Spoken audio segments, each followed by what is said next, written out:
This project is passionate to me because my mum needed adult social care and I struggled with Nottingham City Council and their adult care services. And I had a battle for 15 years until my mum passed last year. I gave up work to look after my mum because they wouldn't provide care for my mum. I'm now broke because of it. I'm just going to read something that Delroy Browne, who is the Marcus Garvey Day Centre Secretary. The COVID-19 pandemic has impacted on the day centre, and as a result, the city-wide day centre in Nottingham has seen a marked reduction in the numbers of elderly people attending. In relation to the Marcus Garvey Day Centre, we lost 14 citizens due to COVID.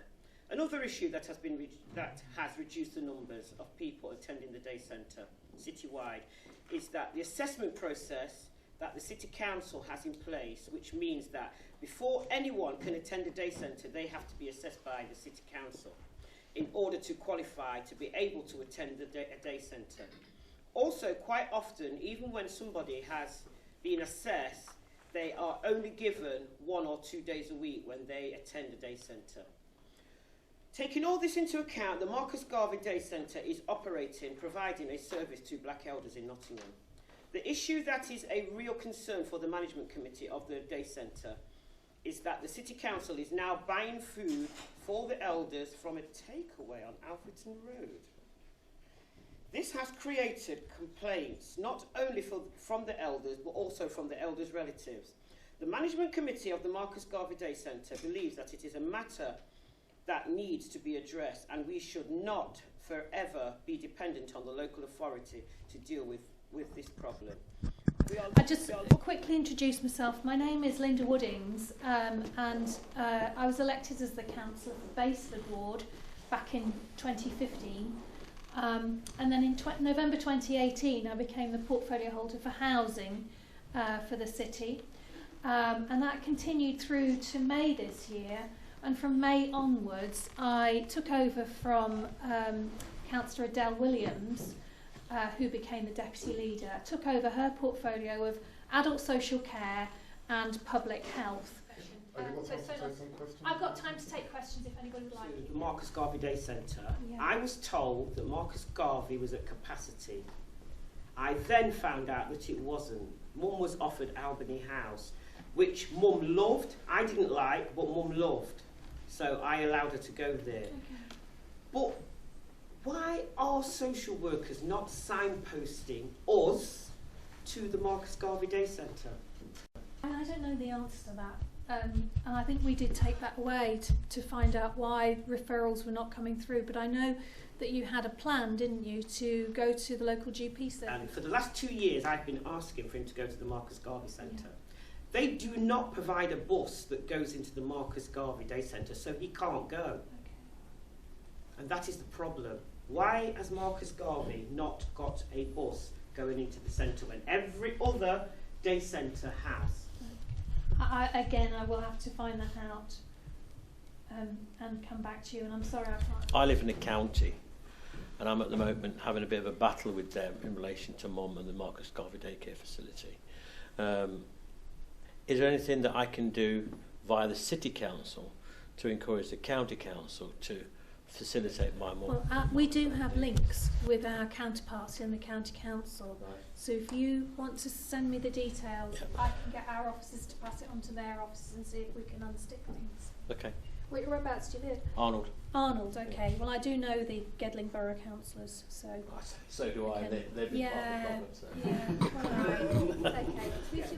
Ankunda, Joel Matsiko, councillor representing the Sherwood ward of the city, with councillors Naib Patel and councillor Adele Williams, are there to keep the executive, so the leaders' portfolios, and hold them to account on issues.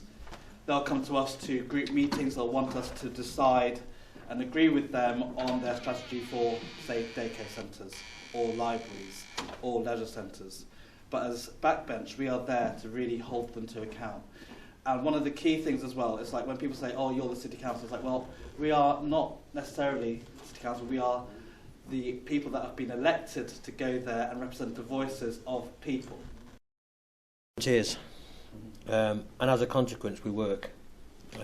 And getting the information, getting to the said meetings for the engagement that needs to be done, for us to create that plan, for us to then develop and benefit from it, is difficult. You know what I mean? How do you feel we could actually break that? Because for me, that's my constant frustration. You know what I mean? When I first got involved, I took a lot of time out, personal time out, to try and engage with people like yourself and the councillors, Locksley House. But that cost me money because nobody pays me to come and visit and do these things. So is there a formula, whether it be social media or whether the City Council are prepared to give us somebody to represent the community as a go-between between the community and yourselves, so that these kind of things can get done? Otherwise, nothing's going to get done. We say we need to engage, great, and a lot of people, okay, there's not a lot here today, but a lot of people do want to engage, but the constant mantra is clear: I've got to go to work, I've got to pay my bills. You know what I mean? And things are getting worse. So, is there something in that sort of discussion with the city, with the leaders of the City Council, to say, well, look, maybe we need to have these champions in place that we can pay expenses or whatever it is to make that easier to work? I mean, I don't know.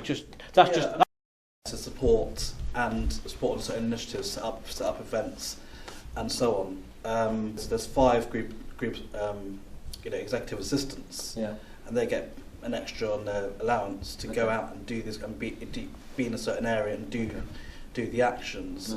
However, I do it anyway. Yes, yeah. So contact me. Literally, it's that kind of thing. Saying, when there were big problems with the lease and so on, Tyrone reached out. So we just said, right, I want to bring them in. Right, Nikki, come in. Come in. And it's just that constant saying, we're not going away. Okay. And it's making sure that and it's kind of that thing saying, okay, well, as we know, we're working, we need to have expenses. How can that be funded? How can that be arranged? And it's kind of coming, forward with that. Because we are one. No, I run a group on a Wednesday at the ACNA Centre, and I can get near on 80 pensioners up there.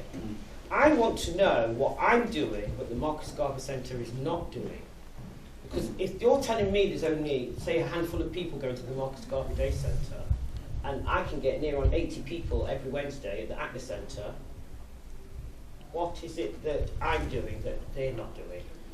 Well, I mean, what is it that they're doing that I'm not doing? The biggest thing in my, I mentioned my report about no-recourse public funds. One of the biggest things, and even the Ofsted stuff about children's, is the engagement. You're engaging; they're not engaging. Yeah, and they basically took the people from the ACNA Centre, but the people who attend the ACNA Centre are people who live locally, right? So basically, and they've always had a tradition of actually dealing with the ACNA Centre, whereas basically taking them and putting them down to the Marcus Centre. So I was there when they basically said, we're not going to the Marcus Garvey Centre because we actually live in St. Anne's, we want to have something in St. Anne's. But that's another matter. The council encouraged the dispersal, encouraged black people to actually go to the social workers was referring the black elders to Marcus Garvey or to ACNA Centre. They were actually sending them to this bespoke daycare centre that didn't relate to them. Right? So there's a deliberate policy to break up. Is the policy written down? Of course it's not. But we need to write that policy to make sure that they have a policy that says you must give the options to Marcus Garvey or to ACNA. Because what often happens, I had an issue with the school this week. Somebody wanted a school place for their child, right? And they've been told they should homeschool, they won't be able to get the over a number of things. I just follow up with one thing Monica was saying. Basically, I agree that there needs to be a coming together, but I think what's clearly needed, what's been forgotten, is consultation. There's no consultation forum, right, where there's a direct input from the community about forming policies, right, about recognising what need is. There's no consultation process at all. That has completely gone out the window. And I think that is something that we need to consciously begin to reconstruct. Right? I think that's one of the things we need to do.